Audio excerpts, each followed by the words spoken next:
Muy bien, esta es la clase de Termodinámica y Mecánica Estadística 1, Física 481, que se imparte en el Departamento de Gravitación, Altas Energías y Radiaciones de la Escuela de Física de la Facultad de Ciencias de la Universidad Nacional Autónoma de Honduras. Soy el profesor Alejandro Galo Roldán. Hoy vamos a hablar, continuando con nuestro repaso, de la entropía y sus condiciones en cuanto a reversibilidad e irreversibilidad. Nosotros sabemos que los procesos reversibles son aquellos que se realizan de tal manera que el sistema siempre es llevado de manera tal de que pasa por puntos de equilibrio, de tal forma que yo siempre puedo trazar una curva, continua, suave, que una todos estos puntos de equilibrio. Entonces, nosotros vamos a tener acá, tenemos en esta figura un sistema, una fuente o un reservorio que está a una temperatura fija T. Esta es una pared diatérmica. La fuente y el reservorio están aislados, ¿verdad? Aquí están aislados por esta pared de afuera, que es aislante completamente, no permite intercambio de nada, ni de calor, ni de trabajo, es una pared cerrada. Y entonces aquí puede haber flujo de calor entre la fuente y el sistema, ¿verdad? Puede haber flujo de calor entre la fuente y el sistema. Cuando un sistema recibe calor es positivo, según nuestro convenio de signos, y cuando cede calor es negativo. Entonces nosotros tenemos que el cambio de entropía para el sistema va a ser más el dQ reversible entre T y el dQ de la fuente, aquí es fuente, es menos dQ reversible entre T, porque hay un flujo de calor, se pierde calor de un lado y se traslada para el otro lado, conservación de energía. Entonces eso solamente es válido para procesos reversibles, como les digo, ¿verdad? Y entonces, si nosotros tomamos el sistema y el reservorio como el universo, entonces esperemos que el cambio de entropía del universo es igual a cero en estos procesos reversibles. Ya vamos a generalizar nosotros esa aseveración que estamos haciendo ahí. Si el sistema cede calor, el dQ del sistema entonces es menos dQ reversible entre T, y el dQ de la fuente es más dQ reversible entre T. De igual manera, el ds es igual a cero. Como conclusión, tenemos que cuando se realiza un proceso reversible, la entropía del universo permanece invariable. Esa es ya una regla que la vamos a enunciar después en el contexto más general de la ley. Cuando se realiza, repito nuevamente, un proceso reversible, la entropía del universo permanece invariable. Ahora, tenemos los procesos irreversibles, que son los que más comúnmente ocurren en la naturaleza. Es más, los fenómenos naturales generalmente están asociados prácticamente con procesos que son irreversibles y no con procesos reversibles. Aquí tenemos más o menos esquematizado ambos tipos de procesos.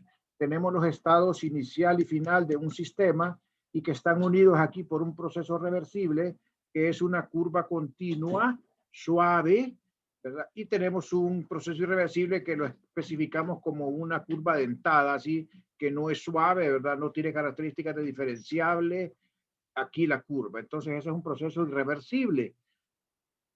De cualquier forma, ¿verdad? Fíjense bien, cuando una función de estado, cualquier función de estado, se calcula su cambio por un proceso reversible, necesariamente el cambio es el mismo que por un proceso irreversible que une los dos estados, porque los cambios en las funciones de estado, por eso se llaman funciones de estado, siempre son solamente el valor final menos el valor inicial de la función. Entonces, los cambios de las funciones de estado solamente dependen de los valores finales e iniciales y no del camino. Entonces, cualquier función de estado, como la energía interna, como la temperatura, como la presión y el volumen, no dependen del camino. Entonces va a ser el mismo para cualquier proceso que una los dos estados, el inicial y el final.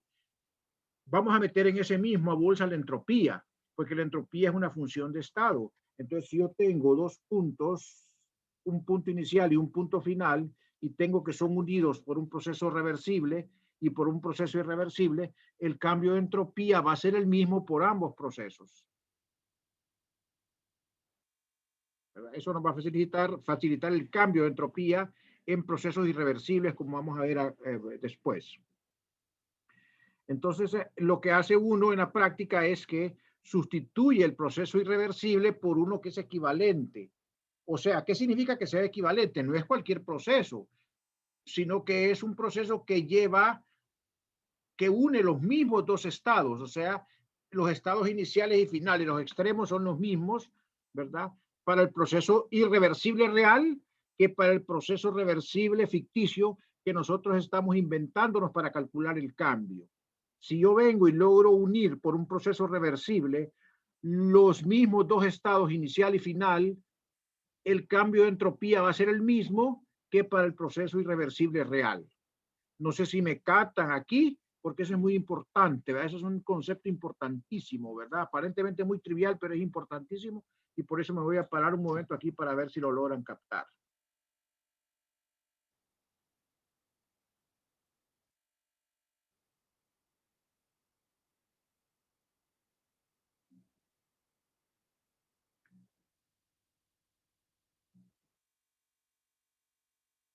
Ok. Obviamente. Lix, siempre y cuando los estados... Sí, lo escucho. Es que dice, siempre y cuando los estados de equilibrio Inicial y final sean los mismos. Ah, ok, que no estaba viendo. O sea, sí, o sea que si usted tiene presión, volumen y temperatura en I, presión, volumen y temperatura en F, me refiero a que el I del reversible es el mismo I del irreversible, ¿de acuerdo? O sea que los extremos son iguales para cualquiera de los dos procesos. Entonces usted se inventa un proceso reversible que no es el que está ocurriendo en la realidad para calcular el cambio de entropía. Ah, ok. ¿Ok? Está clara la idea, ¿verdad? Por Sí, eso es que es importante aquella fórmula que tenemos del cambio de entropía para procesos reversibles, ¿verdad? Porque nos va a servir para calcular también cambios de entropía en procesos irreversibles. Entonces, el delta S del sistema va a ser el S final menos el S inicial igual a la integral sobre un proceso irreversible de I hasta F de Q entre T. Y vamos aquí a hablar de algunos ejemplos de procesos que presentan irreversibilidad. Vamos a ver aquí varios ejemplos. Me gusta esta parte que la saqué del libro de Szymanski, porque aquí está bien detallado todos los ejemplos que ustedes pueden encontrar de procesos irreversibles y cómo se abordan. Entonces vamos a ver que hay diferentes formas. Hay, por ejemplo, irreversibilidad mecánica externa, irreversibilidad mecánica interna, etc. Entonces vamos a pasar a una hoja adicional a analizar cómo son esos cambios antes de volver a esta presentación. Vamos a ir a esta hoja que está aquí, a la hoja adicional de repaso. Aquí está, repaso 4. Entonces, aquí vamos a ir analizando todas las situaciones.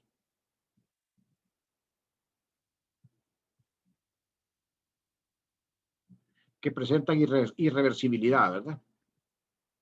Entonces, vamos a comenzar con procesos que presentan irreversibilidad por irreversibilidad mecánica externa. Voy a abrir después otra hoja en blanco para usarla como pizarra para irles explicando. Vamos a ir despacio hasta donde lleguemos. Lo que quiero es que entiendan.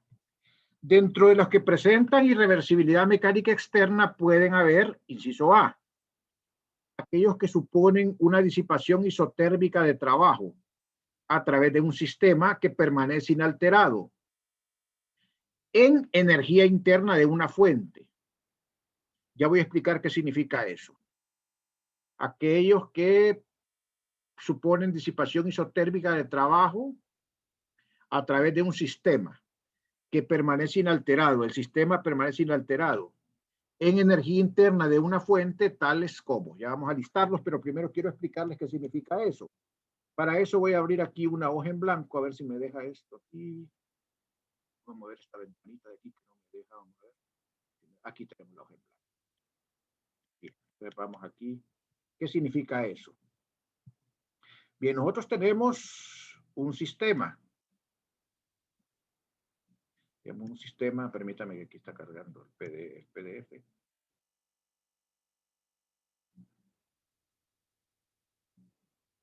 Tenemos un sistema S que está interactuando con un reservorio, o sea, una fuente.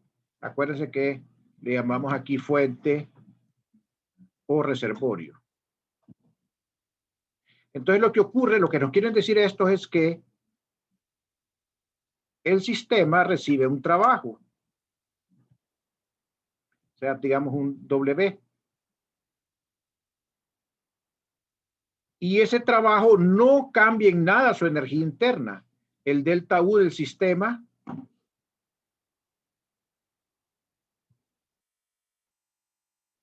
es igual a 0.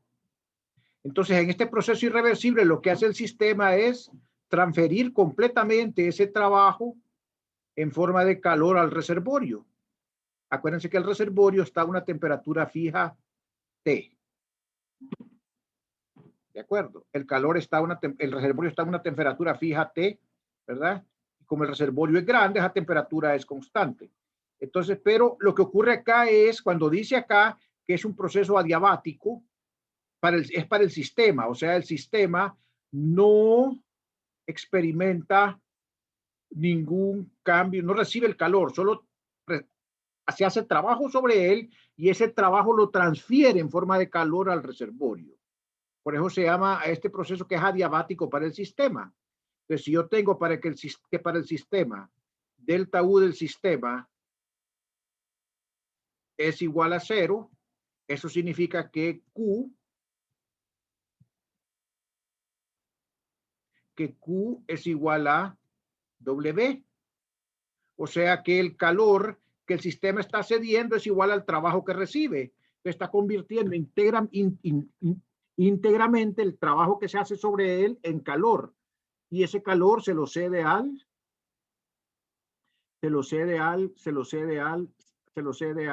reservorio, exactamente.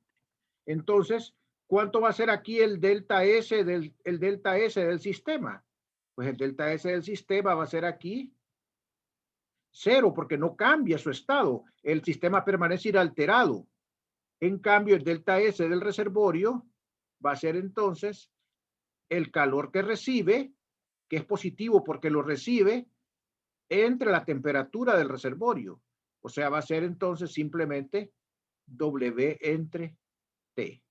Y este es un proceso irreversible, ¿verdad? Entonces, cuando es un proceso de esta naturaleza, así se escribe el delta S del reservorio o de la fuente. Si quieren, pueden ponerle fuente aquí, ¿verdad? Y entonces, ¿cuál sería el delta S del universo? El delta S del universo sería el delta S del sistema, que es 0, más el delta S del reservorio, que sería W entre T, y sería positivo, ¿verdad?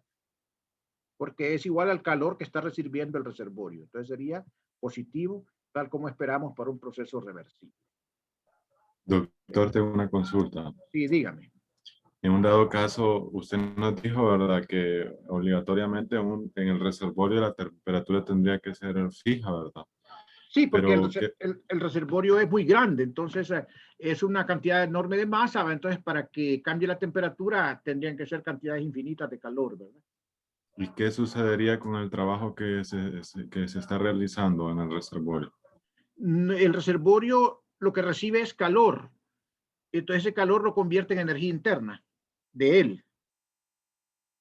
Ah, ok. ¿Okay? Sí, sí. Lo convierte en energía interna, pero no cambia esencialmente su temperatura, porque es muy grande. Es decir, recibe un poquito, pero prácticamente no afecta su energía interna, ¿verdad? Porque es muy grande, ¿verdad? Pero aquí, en esta situación, el sistema es el que pasa inalterado. Entonces, el sistema es como una especie de máquina que lo que hace es convertir el trabajo en calor y cederlo. ¿Ok? Ah, ok. Sí, entendí. Gracias. Entonces, aquí sí ya podemos ir a la hoja adicional. Y miren lo que dice, ¿verdad? Aquellos que supone la disipación isotérmica de trabajo a través de un sistema que permanece inalterado en energía interna de la fuente, tales como la agitación irregular de un líquido viscoso en contacto con una fuente, la detención de un líquido en rotación o vibración en contacto con una fuente, la deformación inelástica de un sólido en contacto con una fuente, el paso de carga eléctrica a través de una resistencia en contacto con una fuente, la histéresis magnética de una sustancia en contacto con una fuente. Estos son ejemplos de cómo se da esa irreversibilidad mecánica externa. Y que se las expliqué yo allá en la pizarra, ¿verdad? Ahí detalla, ¿verdad?, cómo ocurre en eso. Fíjense que eso es, la palabra clave es que es una disipación isotérmica porque no se cambia la temperatura de la fuente y que permanece el sistema permanece inalterado, ¿verdad? Esas son las dos palabras clave, ¿verdad? Que el sistema permanece inalterado y que la disipación es isotérmica, ¿verdad? Sin que cambie la temperatura. Ok. Ese es el caso 1. Aquí está la explicación, ¿verdad? En cualquier proceso que suponga la transformación isotérmica de trabajo W en un sistema en energía interna de una fuente, ahí está lo que le digo yo, ¿verdad? Esa energía que se transmite en forma de calor, la fuente la almacena en forma de energía interna. No hay variación de entropía en el sistema, porque las coordenadas termodinámicas no cambian. Hay un paso de calor Q hacia la fuente, siendo Q igual a W, por lo que ya les expliqué. Como el delta S del sistema es 0, el trabajo que recibe es igual al calor que cede. ¿De acuerdo? Y ese calor que cede lo absorbe el reservorio, y por lo tanto el cambio de entropía del reservorio es igual a ese calor entre la temperatura. Que fue lo que les expliqué aparte. Dado que la fuente absorbe Q unidades de calor a una temperatura T, su variación de entropía es más Q entre T o más W entre T. La variación del universo es, por lo tanto, W entre T, que es una cantidad positiva. Porque la del sistema, ¿cuánto es? 0, ¿de acuerdo? Porque el sistema permanece inalterado. ¿Verdad? La palabra clave aquí que es una disipación isotérmica de trabajo, o sea, el trabajo como el sistema está en contacto térmico a temperatura T, está a temperatura constante. Entonces el sistema recibe el trabajo y lo disipa en forma de calor y lo cede al reservorio. Y el reservorio, al absorberlo, ese calor lo que hace es agitar a las moléculas y las pone a mover más rápido.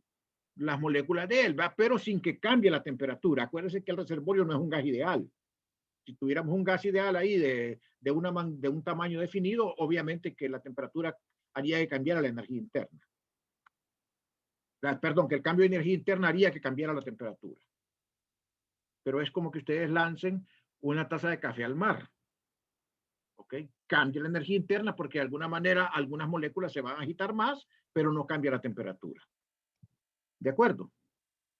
Obviamente que este es un proceso irreversible, ¿verdad? Porque ese calor no puede ser convertido en trabajo al regreso. Acuérdense que eso lo prohíbe en el enunciado, el enunciado de Kelvin Planck de la segunda ley de la termodinámica.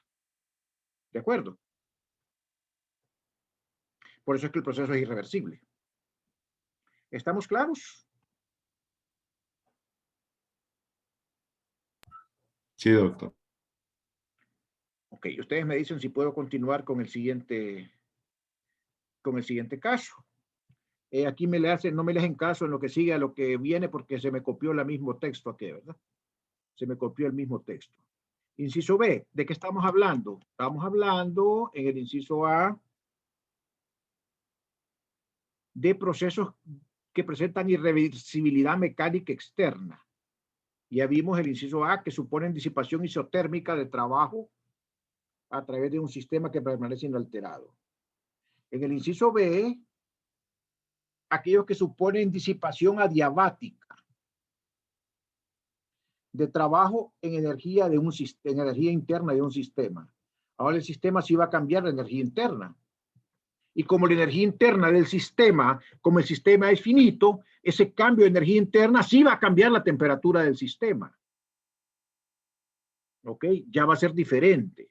Ahí sí va a cambiar la temperatura del sistema porque obviamente el sistema es finito. Y si usted le da energía interna, si usted convierte trabajo en energía interna, eso va a cambiar la temperatura, ¿de acuerdo? Entonces lo que ocurre aquí es que el reservorio hace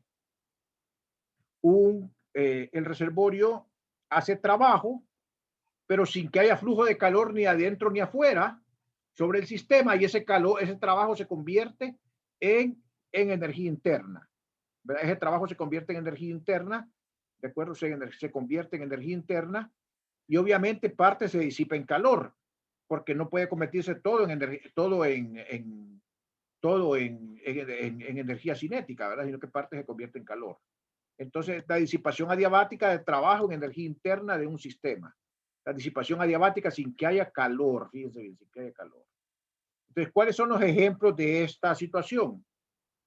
Son siempre los mismos, solo que se hacen en forma adiabática, o sea, la agitación irregular de un líquido viscoso aislado térmicamente. O sea, que el líquido viscoso no está en contacto con un foco a temperatura T, sino que está aislado térmicamente. La detención de un líquido en rotación o vibración aislado térmicamente. Antes estaban en contacto con un reservorio, ¿de acuerdo? Con un reservorio que estaba a temperatura T. Hay un entorno, pero ese entorno no es un reservorio a temperatura T. El sistema está aislado térmicamente. La deformación inelástica de un sólido aislado térmicamente.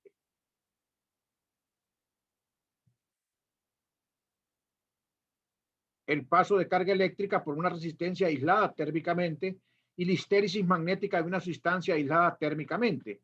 Ustedes ya saben de su clase de electricidad y magnetismo 2 que la histéresis es el fenómeno que se produce con los materiales que no son estrictamente ferromagnéticos, sino que presentan una curva de histéresis, o sea, que presentan algunas circunstancias en las cuales el campo magnético aumenta en ciertas partes la magnetización, pero en otras la disminuye. Y entonces ese fenómeno se le llama histéresis, ¿verdad?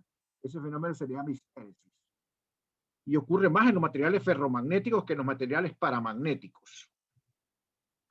Entonces, en cualquier caso, el proceso supone la transformación adiabática, o sea, sin calor, de trabajo W en energía interna de un sistema, cuya temperatura aumenta de TI a TF a presión constante. Fíjense bien, a presión constante, ¿verdad? No hay calor porque es una transformación adiabática del trabajo en energía interna.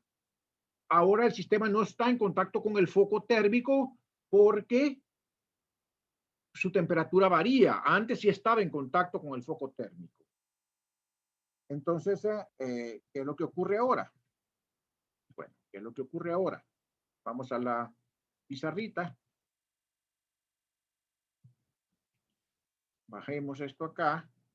¿Y qué es lo que ocurre ahora? Entonces tenemos aquí un sistema, digamos ese, y este sistema, pues este sistema no está en contacto con un foco térmico, y este sistema recibe un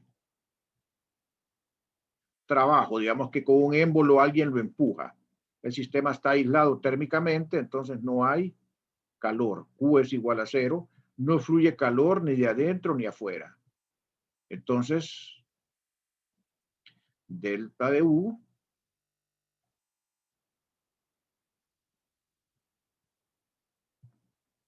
es igual a Q, es igual a, perdón, delta de U es igual a, o sea, el cambio de energía interna, en este caso, la energía interna cambia, y entonces en este caso el trabajo, si partimos acá de la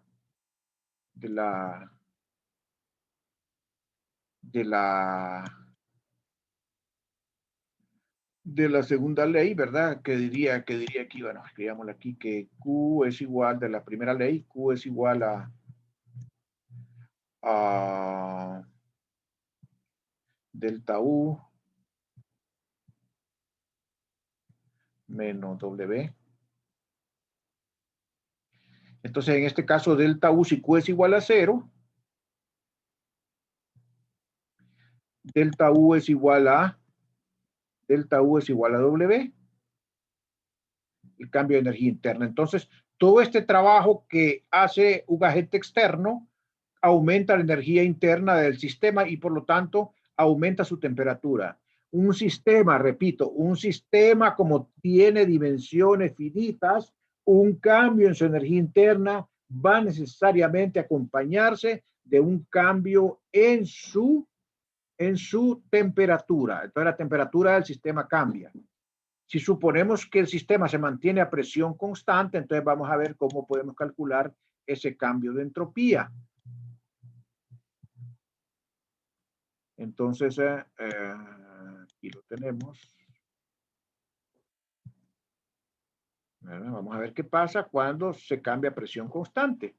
Entonces, bueno, el delta S del sistema, entonces yo puedo sustituir acá, es un proceso irreversible, pero yo se lo puedo suponer como un proceso que me lleva de la temperatura inicial a temperatura final a presión constante, que sería entonces el proceso, o sea, el proceso reversible correspondiente. Y entonces el delta S de ese sistema, del sistema para ese proceso que es irreversible, yo lo puedo escribir en términos de la fórmula de Q entre T, pensándolo como que hay un proceso equivalente que ocurre a presión constante, ¿verdad? Que ocurre en presión constante, ¿ok? Como es un proceso isobárico a presión constante, el de Q reversible se puede poner como Cp por dt. ¿Se acuerdan de la formulita anterior? Entonces sustituyo aquí Cp por dt y entonces sustituyo yo el cambio de entropía real por el cambio de entropía de este proceso que sí es reversible, que lo puedo escribir como es integral. Y entonces esa sería la forma de calcular en general el cambio de entropía. Por supuesto, ¿verdad? Yo no puedo sacar de forma bruta la Cp porque no sé qué sistema es. Si es un sistema tal como el gas ideal, por ejemplo, en el cual Cp se mantiene constante, entonces yo podría sacar la Cp de la integral y escribir ese cambio de entropía como, al integrar acá tendríamos logaritmo natural de la temperatura final entre la temperatura inicial y aquí tendríamos nosotros entonces el C sub P. El C sub P. ¿Ok? Acuérdense que la integral de dt sobre t es C sub P logaritmo natural de Tf entre I.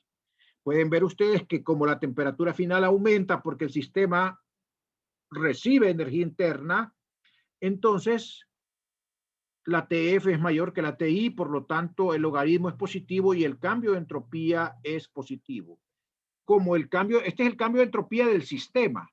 ¿Cuánto es el cambio de entropía del universo, del entorno en ese caso? El cambio de entropía del entorno es cero. Por lo tanto, el cambio de entropía del universo es este mismo.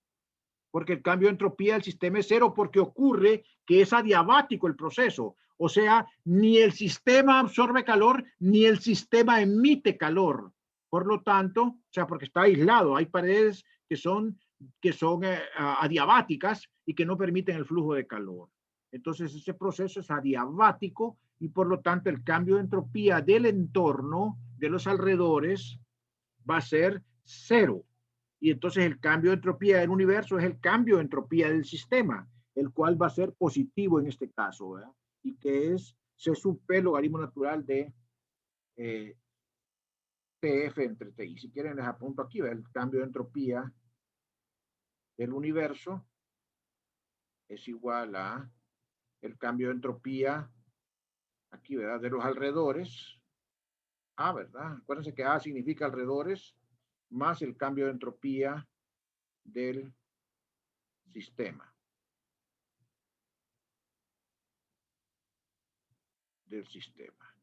Y como este es cero, porque el proceso es adiabático, entonces esto es positivo, ¿verdad? Porque la temperatura aumenta. ¿Alguna pregunta?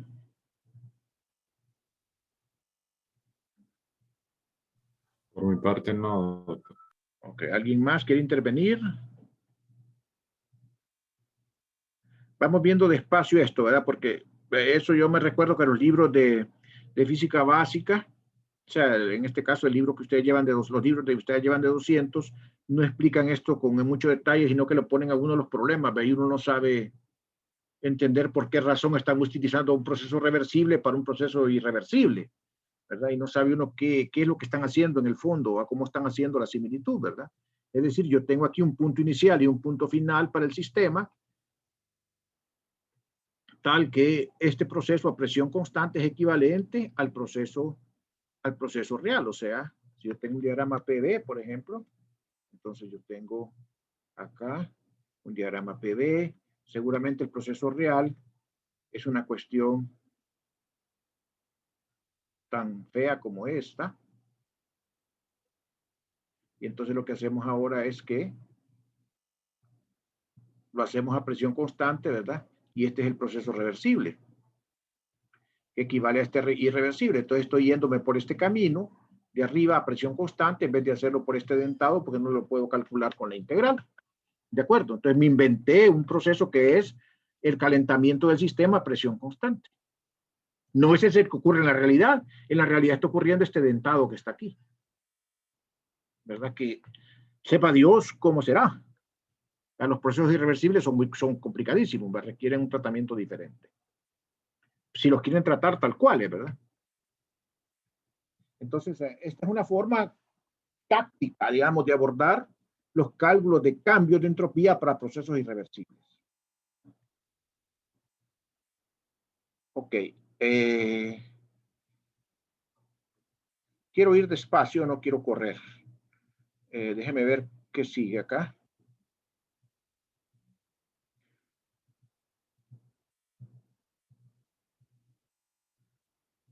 Ok. Vamos a dejar esto para la clase de mañana, para verlo despacito. ¿Verdad? Para que lo miremos despacito. Entonces,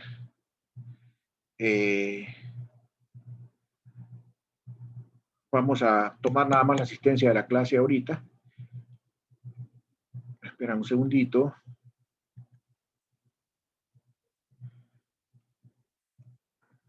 Okay. Entonces, mañana yo los esperaré a la misma hora, si Dios lo permite, ¿verdad? Si no tienen algo que agregar, les deseo una feliz tarde, buen provecho en sus alimentos.